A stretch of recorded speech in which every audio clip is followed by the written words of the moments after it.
So in this next video we're going to look at another example of a metric space. So the example of the metric space we're going to look at today is the set of bounded functions on another set.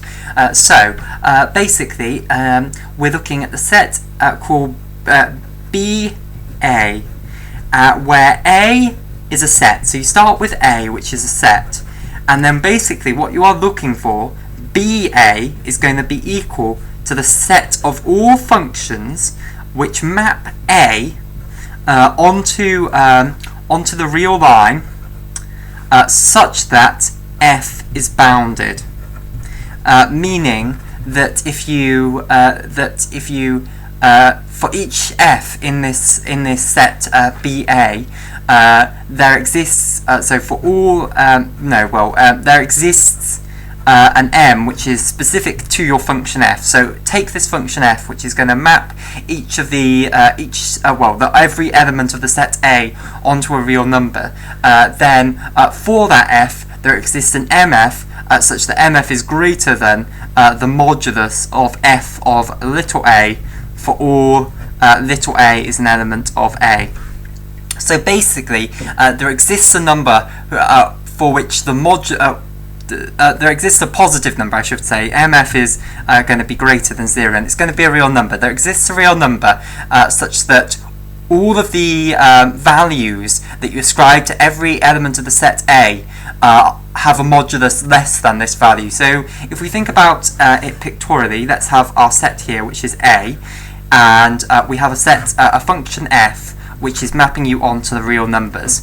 And basically what we're saying is that if you think about the real line here, let's say this is 0, there exists some interval, negative MF to MF, such that all of the points little a in here are mapped onto a point little f of a, which is within this interval. So all of the points of the set A are mapped into an interval, basically. That there exists such an interval is what it means to be bounded, i.e. there aren't points going off to infinity. There aren't arbitrarily large images of points in here. So that's what it means for the codomain to be bounded, basically. So if you put all functions which satisfy this property into a set, then that's the set on which we are going to now define a metric space.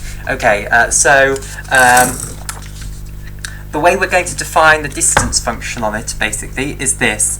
The distance function between two functions, let's say f and g. So f and g are elements of this set, the bounded functions on the set A, is going to be equal to the supremum over A is an element of little a of the modulus of f of little a minus g of little a. So basically the first thing I need to convince you is that f of a minus g of a is still a bounded function. So I want to convince you that it's still a bounded function there. Basically if what we know is that both f and g, we know that f and g themselves are bounded functions of a, which means that there exists some m of f which is greater than or equal to f of little a for all a is an element of a. So that's for all a is an element of this set A. And similarly there exists an mg which is greater than all values that g can take as it varies over the set A. So again, that's for all a is an element of a. So now what we know is that the modulus of f of a minus g of a, if you see this as the modulus of f of a plus negative g of a, oh dear, what have we done there? And then we apply the inequality that a plus b is less than or equal to the modulus of a plus the modulus of b, then we can rewrite this as we can say that it's less than or equal to the modulus of f of a plus the modulus of the negative g of a. But the modulus of negative g of a is just the modulus of g of a. So this is less than or equal to the modulus of f of a plus the modulus of g of a. But of course we know that for whatever a you pick, we know that the modulus of f of a is less than or equal to mf, and we know the modulus of g of a is less than or equal to mg. So we can say that this is less than or equal to, in turn, mf plus mg. So that implies that for all a is an element of the set big A, that f of a minus g of a is the modulus of that is in fact less than or equal to mf plus mg, and therefore if we take this to be m of f minus g, if you like, that's the condition that the function f minus g is bounded on the set A, i.e. all of the values in the real numbers that it can take are within the interval, let's say mf, well, negative of mf plus mg all the way up to mf plus mg. So that's the proof that f minus g is another bounded function. So f minus g is an element of f minus g is an element of the bounded functions of A. That means that all these points are within at some interval. So if you have 0, and in fact this is a constructive proof, we've actually constructed an interval in which they are all in. So if we take mf plus mg all the way up to negative, all the way down rather, to negative mf plus mg, then all of the points of this function f minus g, so if we have our set A here, so this is our set A, and we look at the function f minus g, it's going to ascribe each value of little a in here, it's going to ascribe it the value f of a minus g of a, and each one of those values is going to be within this interval, basically, is what we're saying. Okay, so now what we can do is we can say, let's look at the function the modulus of f of a minus g of a. Well, all that's going to do is all the values that are that are either 0 or positive, i.e. non-negative, are going to stay exactly where they are, and all of the negative ones over here are going to be flipped onto the positive ones. So now all of the values are basically going to be within the interval 0. So they're going to now be within this interval here. There's interval 0 to mf plus mg. So now what we can do is we can indeed take the supremum of that set. We are applying the least upper bound property of the real numbers to say that, look, this is a bounded set, so it has a least upper bound. That's the property of the real numbers. Well, it's one of the, it's the property that makes the real numbers the real numbers.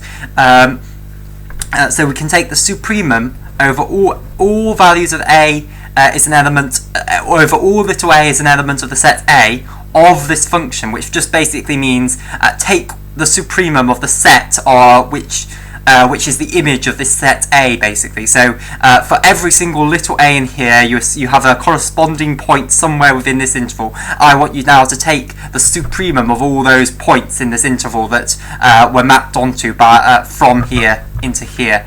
Okay, so the supremum over a is an element of big A of this function f of a minus g of a. So I want you to take the supremum of this set, and that exists, and that is what I'm going to define as being the distance between f and g. Okay, so we want to make sure that this is a metric space then now, so let's check the axioms of a metric space. So axiom 1 of a metric space is that the distance function between f and g is an element of the non-negative real numbers, so 0 to plus infinity. Okay, remember what the distance between f and g is. It is the supremum over a is an element of big A of f of a minus g of a, the modulus of g of a. So for every value of a is an element of this set, this number, the modulus of f of a minus g of a, so the modulus of f of a minus g of a, is going to be greater than or equal to 0. At the very worst, it's going to be equal to 0. So we're taking the supremum over a set of non-negative real numbers. So the supremum is therefore, the very worst case is that absolutely for all a is an element of a, f of a minus g of a is going to be equal to 0. That's the very worst case that you can get, in which case the supremum is actually equal to 0. But in all other cases, you're going to have at least one number which is going to be greater than 0, therefore the supremum is going to be greater than 0. So we do indeed get that the distance function between f and g is greater than or equal to 0, i.e. it is an element of 0 to positive infinity. Okay, that's great.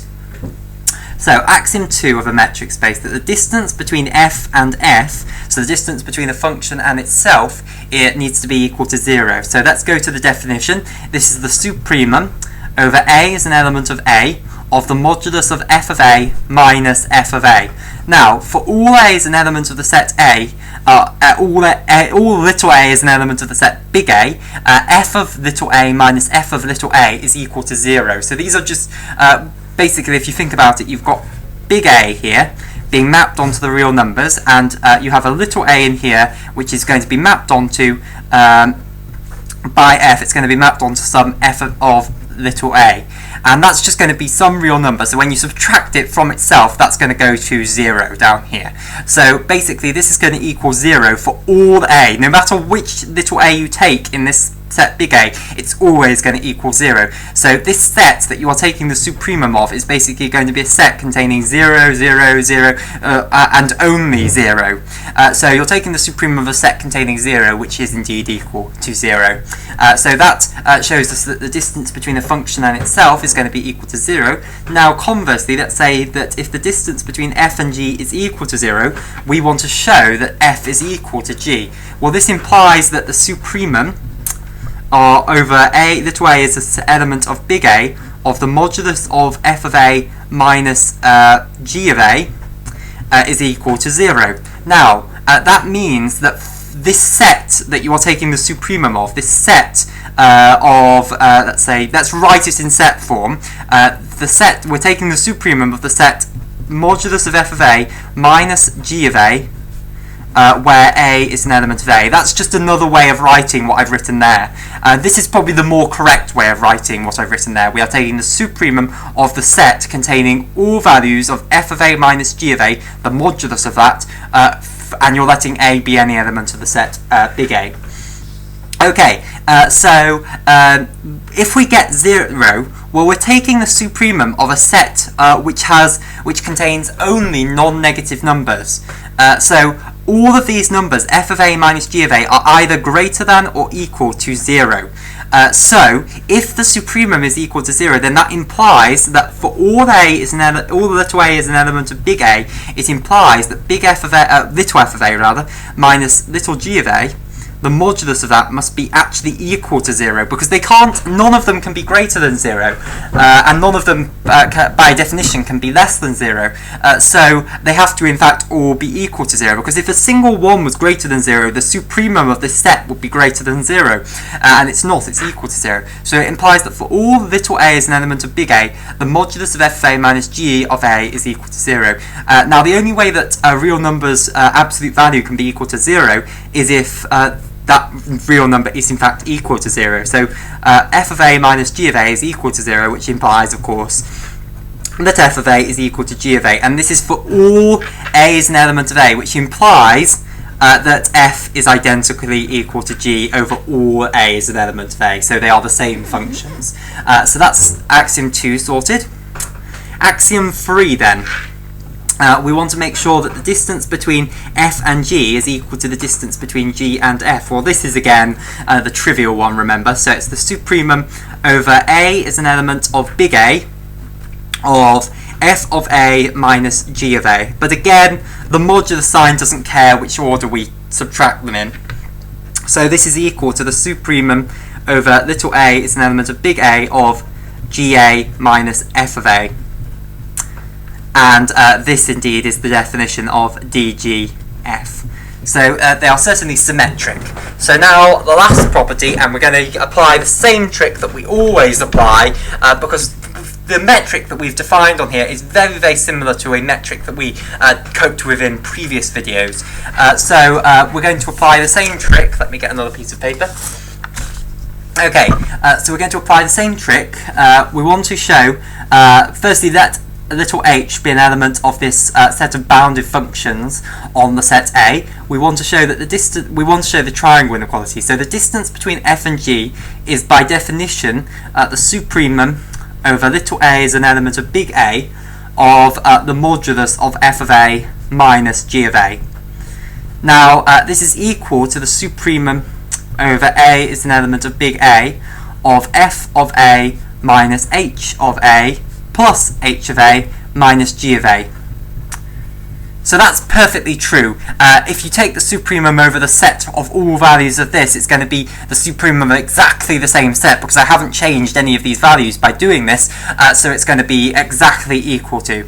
But we know that f of a minus h of a plus h of a minus g of a, we know that this is less than or equal to f of a minus h of a plus h of a minus g of a, and I obviously forgot to say the absolute value signs, but I wrote them there. So the absolute value of f of a minus h of a, closed absolute value, plus the absolute value of ha minus g of a.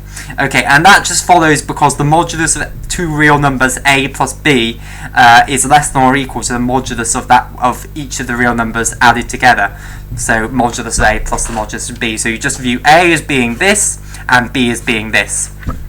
Okay, so let me just draw some lines to make it look nice. Okay, so what we can say is that if we write this out in terms of what it actually is, in terms of the better notation in a way, it's the supremum of the set of f of a minus h of a plus h of a minus g of a, and it's good to remember that this notation here really means this. All values of that over a is an element of little a. That's what that actually means. That's just shorthand for it.